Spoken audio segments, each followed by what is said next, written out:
en a devant lui. Et gloire à Dieu éternellement. Amen.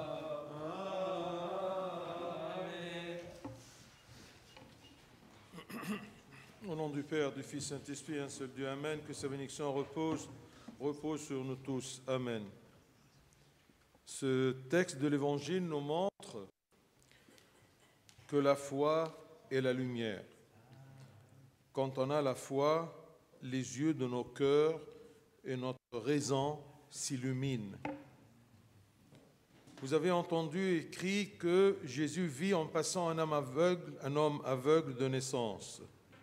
Eh bien, cet aveugle naît, et moi, et toi, et chacun d'entre nous. Tous, nous sommes nés aveugles de discernement, de clairvoyance, de perspicacité, et non pas aveugles de vision, bien sûr.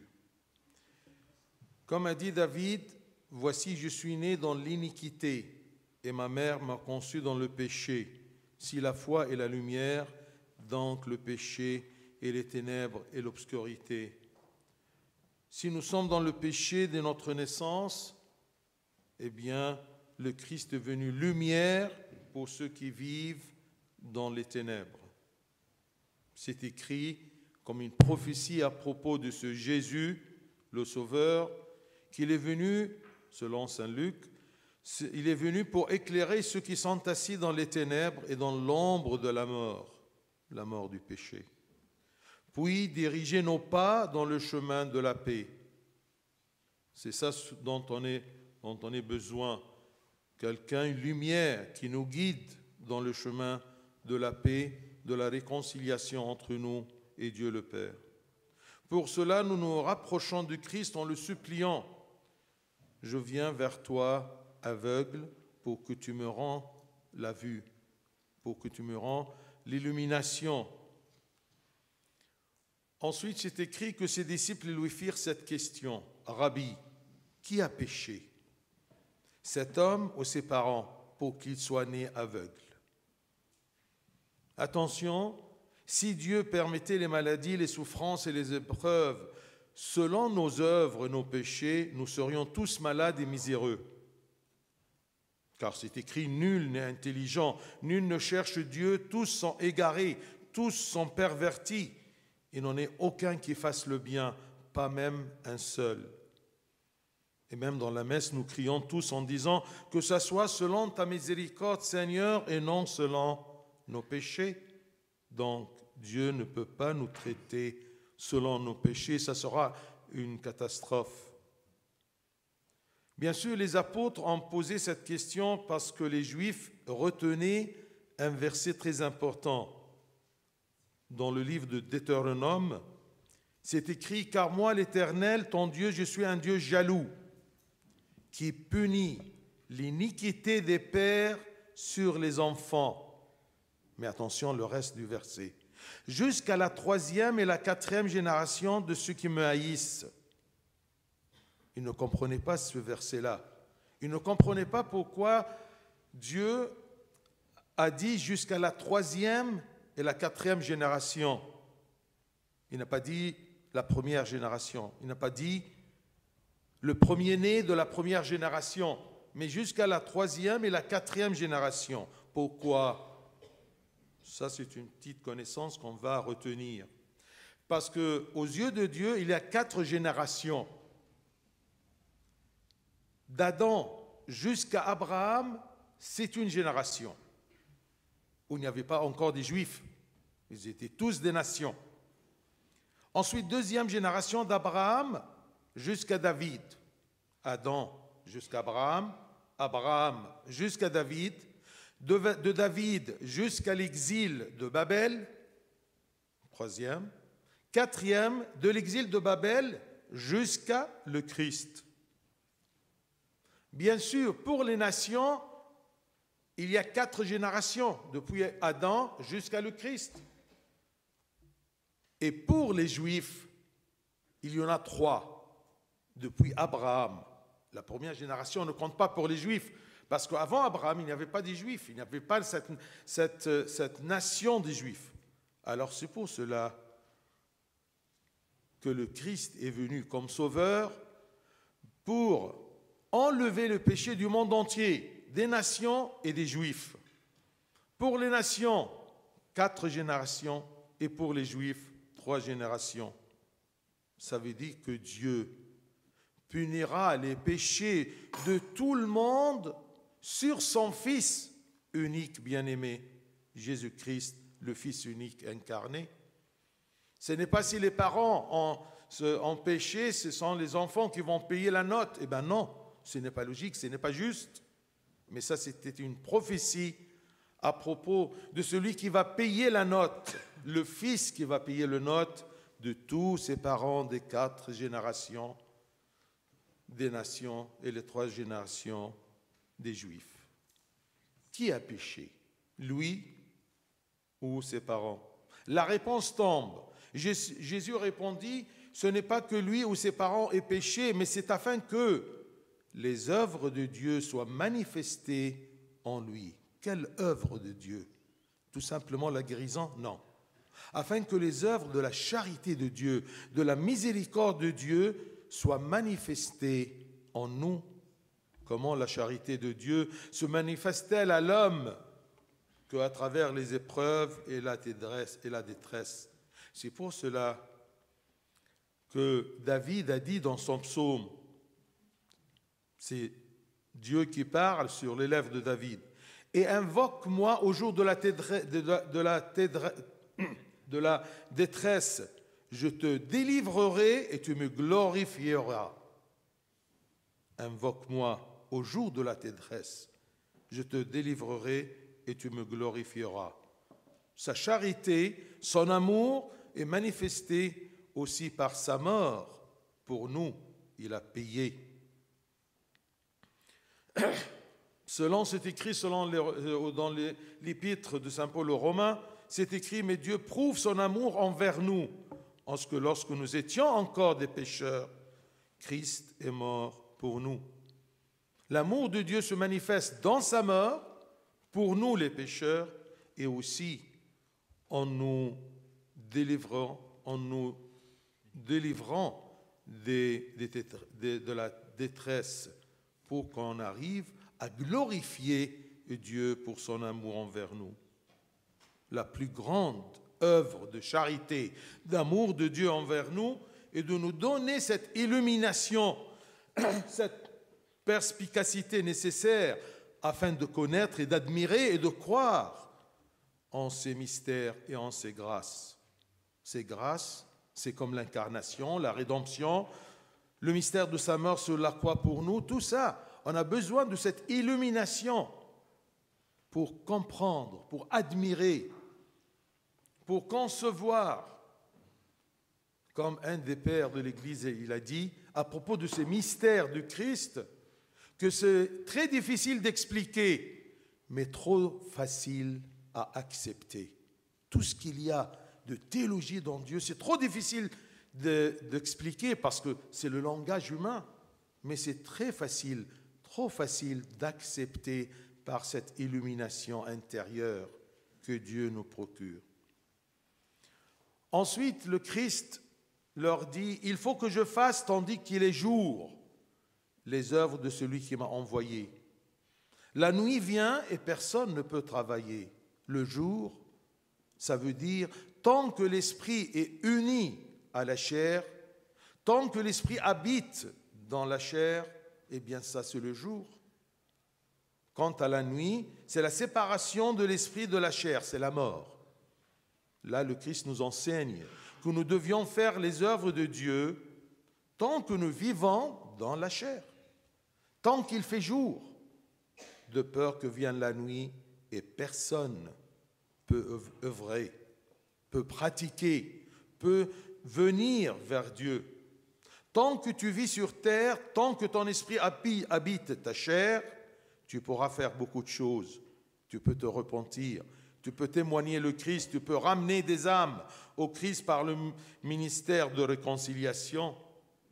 Tu peux être une lumière de la terre. Mais après la mort, l'arrivée de la nuit, tu ne pourras rien faire. même si tu gueules, excusez-moi du terme, même si tu gueules pour une éternité et tu frappes à la porte en criant « Seigneur, ouvre-moi », il te répondra quoi? « Je ne t'ai jamais connu.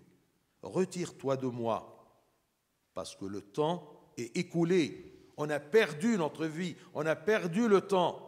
Le temps est écoulé et la porte s'est fermée.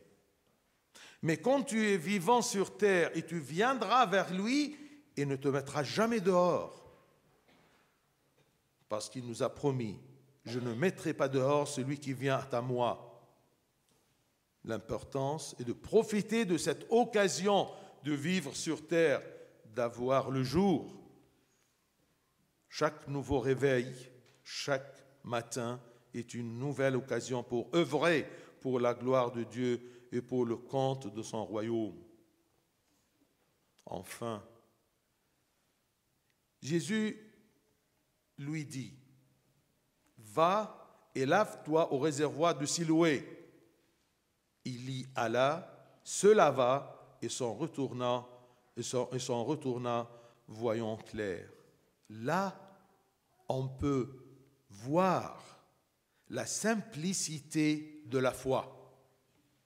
C'est étrange la foi de ce non-voyant, une foi très simple, une foi simple, c'est-à-dire une foi qui ne conteste pas. Selon la tradition, on dit bien que ce non-voyant, cet aveugle-né, habitait dans une hutte près du lac, du réservoir. Il allait chaque jour mendier auprès du temple, puis retourner se laver au réservoir, passer la nuit dans sa hutte et recommencer le lendemain.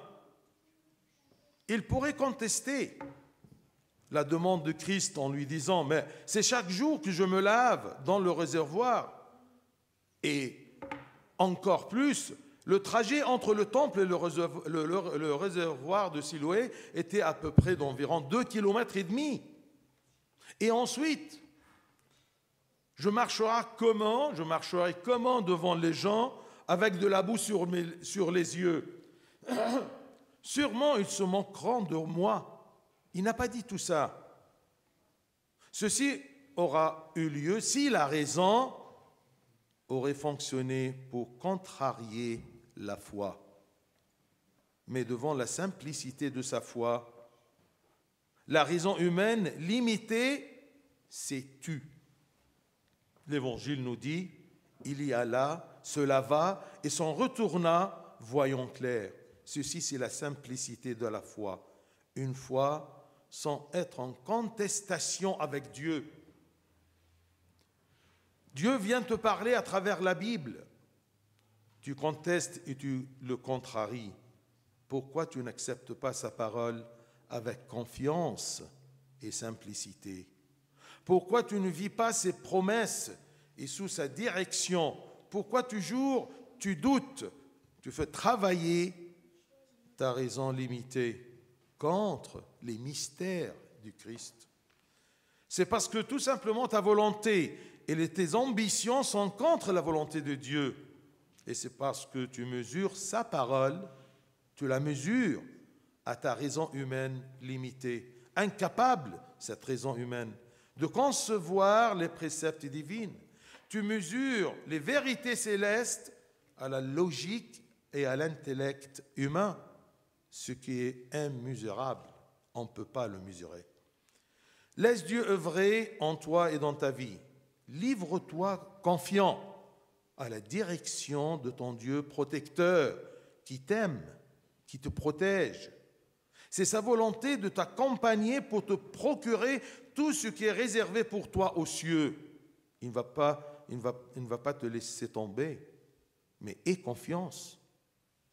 Nous demandons à Dieu son aide et sa compagnie, mais selon notre point de vue, parce que parfois tu dis, oui, je me livre à Dieu, mais avec des conditions, qu'il suit ma façon de raisonner. Donc nous demandons à Dieu son aide et sa compagnie, mais selon notre point de vue, pas selon son économie, sa façon de voir ce divin. L'Évangile nous dit, le navire fut entraîné sans pouvoir lutter contre le vent, c'est comme notre vie. Et nous nous laissâmes aller à la dérive. Quand on se laisse aller, Dieu nous guide comme un bateau, un navire qui se laisse aller à la dérive. Mais quand tu arrives ou plutôt quand tu n'arrives pas à lutter contre le vent et contre le monde, contre les détresses, eh bien, laisse-toi entraîner par la miséricorde de Dieu. Nous avons l'exemple de Naaman le Syrien et le prophète Élisée, le prophète. C'est écrit que Naaman vint avec ses chevaux et son char, il s'arrêta à la porte de la maison d'Élisée parce qu'il était hébreu. Il était lépreux. Alors Élisée lui fit dire par un messager, va et lave-toi 7 fois dans le Jourdain. 7 fois dans le Jourdain. Il vient de la Syrie. Et dans la Syrie, il y a beaucoup de fleuves, beaucoup plus importants que le Jourdain. Mais Élisée, il lui a dit, va et lave-toi 7 fois dans le Jourdain. Ta chair deviendra saine et tu seras pur.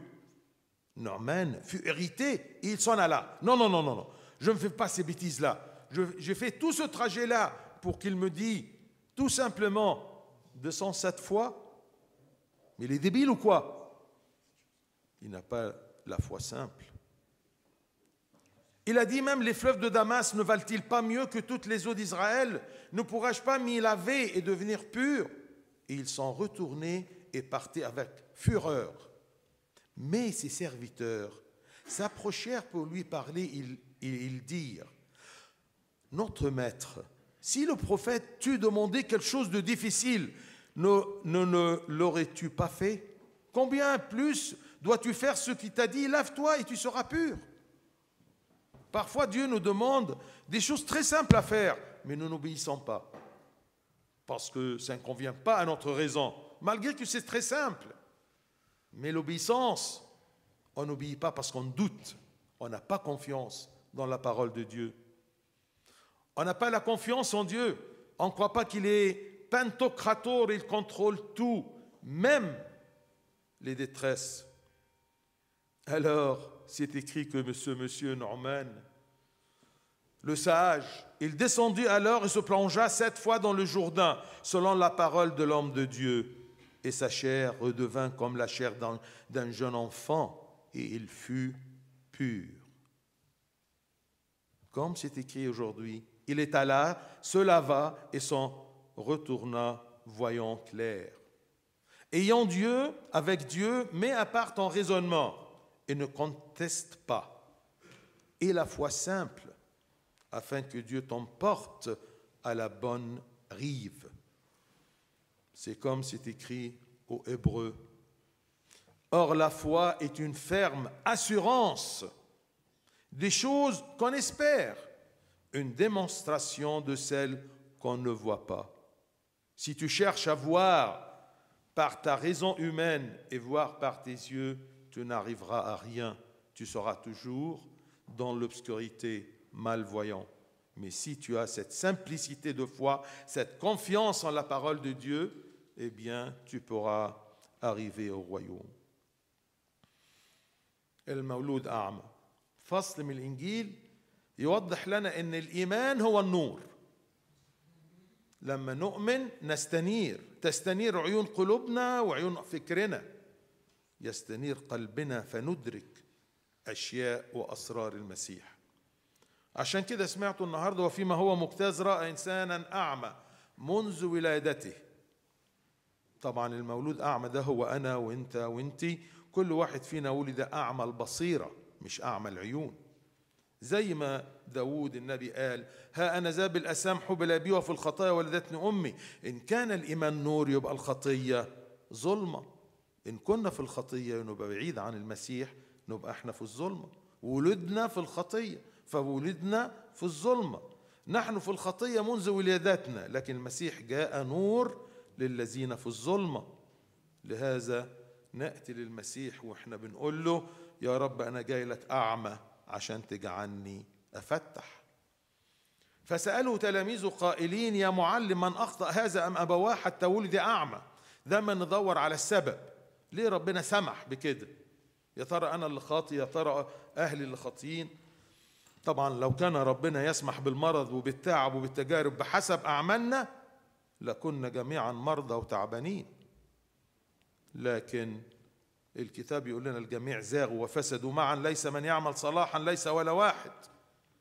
يبقى ربنا لو حاسبنا بخطايانا كنا زماننا ضيعنا. عشان كده بنصرخ في القداس ونقول كرحمتك يا رب وليس كخطايانا، ما تعاملناش يا رب بحسب أعمالنا. لكن ليه اليهود كان عندهم فكر دايما انه حد اخطأ يا ده يا ابواه؟ عشان في التثنية مكتوب في شريعة ربنا لأن أنا الرب إلهك إله غيور أفتقد ذنوب الآباء في الأبناء وفي الجيل الثالث والرابع من الذين يبغضونني. اشمعنى الجيل الثالث والرابع؟ طب ليه ما بينتقمش أو يفتقد ذنوب الآباء فأول مولود من أول جيل؟ عشان معنى ثالث جيل ورابع جيل وأن يفتقد ذنوب الآباء في الآباء له معنى تاني خالص، معنى نبوي يتنبأ به عن المسيح. إزاي؟ أصل في نظر الله في 4 أجيال. الجيل الأول من آدم لإبراهيم، الجيل الثاني من إبراهيم لداود، الجيل الثالث من داود لسبي بابل، والجيل الرابع من سبي بابل للمسيح. 4 أجيال متقسمة كده. طبعا بالنسبة للأمم 4 أجيال لأنهم موجودين من أول آدم، لكن اليهود ليهم 3 أجيال لأن من آدم لإبراهيم ما كانش لسه فيه الأمة اليهودية، ده من أول إبراهيم. فيبقى إذن 4 أجيال يعني تشير إلى الأمم، 3 أجيال تشير للأجيال اللي هم اليهود. يعني بمعنى آخر إن المسيح له المجد ابن الإنسان سيأتي يحمل ذنوب العالم كله، والعالم ما كانش فيه غير أمم ويهود. أي إن الله سيفتقد ذنوب وخطايا جميعا كل العالم في ابنه اللي هيجي في الجيل الرابع، يسوع المسيح ابن الله المتجسد. هو ده المعنى النبوي بتاعت الآية. لكن مش ممكن واحد يخطئ ابنه اللي يدفع الثمن، وابنه مين؟ اللي في 3 ورابع جيل. لا، ما ينفعش. فتأتي الإجابة. أجاب يسوع: لهذا أخطأ ولا أبواه. لكن ليه يا رب بتسمح بالضيقات ديت؟ لكن لتظهر أعمال الله فيه، لتظهر أعمال الله فينا، عشان في تجارب وفي ألام. تظهر أعمال الله. يعني إيه أعمال الله؟ أعمال محبة الله فينا. ربنا بيحبنا، عاوز يظهر محبته. يظهرها إزاي؟ هو ما يجيش غير كده، غير بالضيقة. كيف تظهر لنا محبة الله إلا في الضيقة وفي التجربة؟ ده مش عيب في ربنا ولا سياسة ربنا، ده في عيب الإنسان. هو ما بيحسش بيد الله إلا في إيه؟ في الضيقة. عشان كده الله يقول في المزمور: وادعوني في يوم الضيق أنقذك فتمجدني. طب ما ينفعش يا رب أمجدك من غير ضيقة؟ يا ريت تنفع، بس أنت ما بتعملش كده. أنت لو ما فيش ضيقة تبرطع في العالم وتعتقد إنك أنت ملك وليس لحياتك نهاية، تفتري. فربنا لمصلحتك، لإلا تتمسك بالحياة على الأرض، لمصلحتك يسمح بضيقات عشان تصرخ إليه فينقذك، فتشعر فترى يده العاملة في حياتك فتمجده.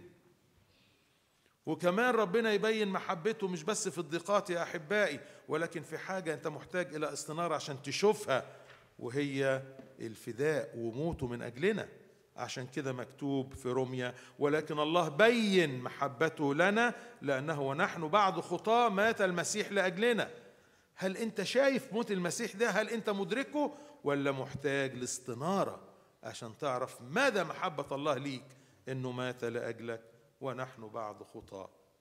أعظم عمل محبة يا أحبائي لله في حياتنا هو أنه أعطانا الاستنارة الروحية التي بها نعاين أمجاد الله وعطاياه وندرك أسراره كسر التجسد وسر الفداء.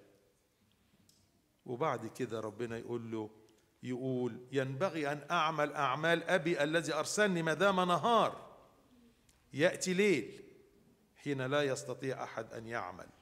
ايه هو النهار والليل؟ النهار هو ما دام الروح في الجسد يبقى ده نهار بالنسبة للإنسان.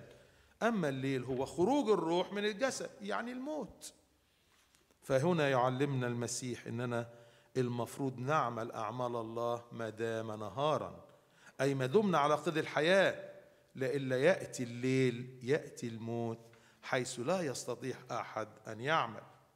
طول ما روحك في الجسد تقدر تعمل كتير، تقدر تتوب وتقدر تتناول وتقدر تصلي وتقدر تشهد المسيح وتقدر تغير الخاطئين وتقدر تجيب أنفس للمسيح، تقدر تنور للعميان، تقدر تكون نور للعالم، تقدر ترضي الله. لكن بعد موت الجسد لو فضلت تنادي 1,000,000 سنة وتخبط على الباب وتقول لربنا يا رب افتح لنا، سيقول لك ايه؟ أنا لا أعرفكم. انتهى الوقت يا حبيبي وأغلق الباب. لكن وانت في الجسد حين تأتي إليه يقول لك لا أخرجك خارجا. ده وعد من الله، من يأتي إلي لا أخرجه خارجا. المهم بقى إنك انت تقتنص الفرصة، إنك انت عايش، والفرصة اللي ربنا بيديها لنا كتيرة.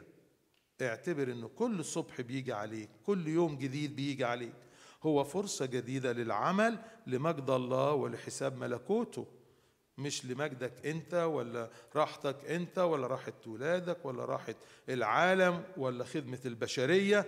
لا يا حبيبي، لكي تنظر خلاص نفسك. آخر نقطة قال المسيح للمولود أعمى اذهب اغتسل في بركة سلوام الذي تفسيره مرسل، فمضى واغتسل وأتى بصيرا. بساطة الإيمان يا أحبائي، عجيب إيمان هذا المولود أعمى، إيمان بسيط لا يناقش لا يعترض. لأنه في التقليد يقول لنا إن المولود أعمى ده ما كانش عايش مع والديه، كان عايش في خيمة أو يعني في عشة عند بركة سلوام، وكان يذهب كل يوم يستعطي يشحت في الهيكل ويرجع بالليل يبات في العشة، وقبل ما يبات في العشة بيغتسل في بركة سلوام دي. وكانت بركة سلوام تبعد عن الهيكل تقريبا 2,5 كيلو، كان يمشيها كده بشويش ورا ايه ما هيروح يستعطى. فهنا بقى كان ممكن المولود أعمى يقول لربنا ايه الكلام اللي انت بتقوله ده؟ هتضحك علينا الناس، ما انا كل يوم بغتسل في بركة سلوام وبعدين المسافة طويلة 2,5 كيلو، ما تحط ايدك عليا وتخلصنا. طب ليه يا رب بتعمل اللفة دي؟ ليه تخلي شعبك يقعد 40 سنة في البرية؟ ما تخلص. بعترض على ربنا، فكري أنا المحدود، تمام، الترابي، تمام. عارف لما تيجي تشتري واحد تقول له انت اصلك ترابي ترابي، فعلا أنا فكري ترابي بالنسبة لربنا. تعترض على ربنا أنت التراب، حاجة صعبة جدا. فكان ممكن المولود أعمى يقول الكلام دوت للمسيح، يا عم ما تضحكش علينا الناس، همشي 2,5 كيلو وفي طين على عينيا، الناس هيتريقوا عليا. كان ممكن يقول له كده، لكن إيمانه كان بسيط. أمام إيمانه وقف عقله المحدود أمام أمر الله وكلام الله، فيقول الكتاب فمضى واغتسل وأتى بصيرا. ده الإيمان البسيط، ما فيهوش نقاش مع ربنا، ما فيهوش اعتراضات. يجي ربنا يكلمك في الكتاب المقدس بكلامه تناقش وتاخد وتدي، طب ازاي؟ طب ليه؟ طب ما عملش كده ليه؟ طب ومعناها ايه؟ ليه لا تقبل ربنا وقول ربنا ببساطة؟ لماذا لا تعيش في وعود الله بثقة وفي كلامه بثقة في كلامه؟ لماذا تشك دائما؟ عشان بتشغل مخك الترابي أمام أسرار إلهية، لأنك بتقيس كلام ربنا على إمكانياتك العقلية البشرية المحدودة وتقيسه على المنطق والعقل البشري. ما ينفعش يا أحبائي. سلم حياتك ربنا، سيب ربنا يشتغل فيك، اعطيه فرصة يعمل فيك وبيك، لأن ده عمله، هو خلقك يعمل فيك وبيك. أحيانا نطلب من ربنا إنه يتدخل في أمورنا ونقول له يشتغل إزاي؟ بتفتيله، بتقول له يا رب بس أنت تحلها كده، ولو ما لقيتش الحل ده تشك في كلام ربنا وتزعل من ربنا. لكن الكتاب يقول لنا زي ما الرسل وبولس الرسول عملوا هم في البحر، فلما خطفت السفينة ولم يمكنها أن تقابل الريح، احفظ الآية، سلمنا فصرنا نحمل. سلم ربنا يحملك ويوديك للمكان. طول ما انت بتعافر بإمكانياتك مش هتوصل، لكن سلمنا فصرنا نحمل. زي نعمان السورياني، معلش إنجيل طويل ولازم يعني آخر حاجة هنقول. سورياني النعماني في سفر ملوك الثاني، ده راجل عظيم. جاء نعمان بخيله ومركباته ووقف عند باب بيت أليشع النبي، لأنه كان أبرص مريض عاوز يشفى. ففتوا له قالوا له روح في إسرائيل إلههم قوي ويقدر يشفيك. ورجل الله إليشع، فيعني باختصار فأرسل إليه إليشع رسولا يقول له إيه؟ بص يا نعمان، هطلب منك حاجة بسيطة، اذهب واختلس 7 مرات في الأردن فيرجع لحمك إليك وتطهر. فغضب نعمان جدا ومضى. قال ايه الكلام الفاضي ده؟ بقى انا جاي يعني من الشام، وعندي في دمشق يعني انهار كتيره جدا، حتى الكتاب يقول لنا اليس نهر دمشق احسن من جميع مياه اسرائيل؟ اما كنت اغتسل بهما فاطهر. ورجع ومضى بغيظ، متغاظ من كلام رجل الله. فتقدم عبيده وكلموه قائلين يا أبان، لو قال لك النبي أمرا عظيما أما كنت تعمله؟ فكان بالحري إذ قال لك اغتسل واطهر. ربنا بيطلب مننا حاجات بسيطة، لكن احنا بمخنا ما بنوافقش على الحاجات البسيطة ديت.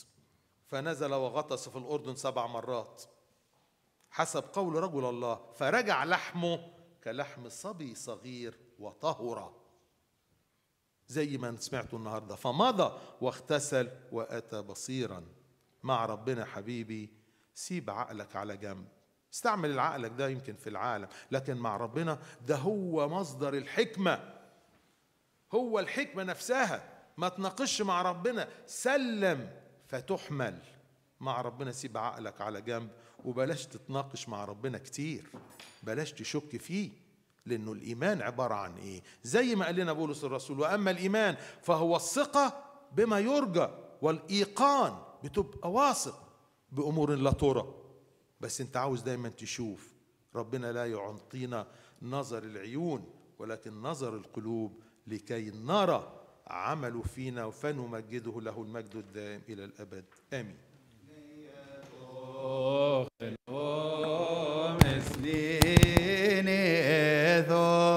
وبنت باي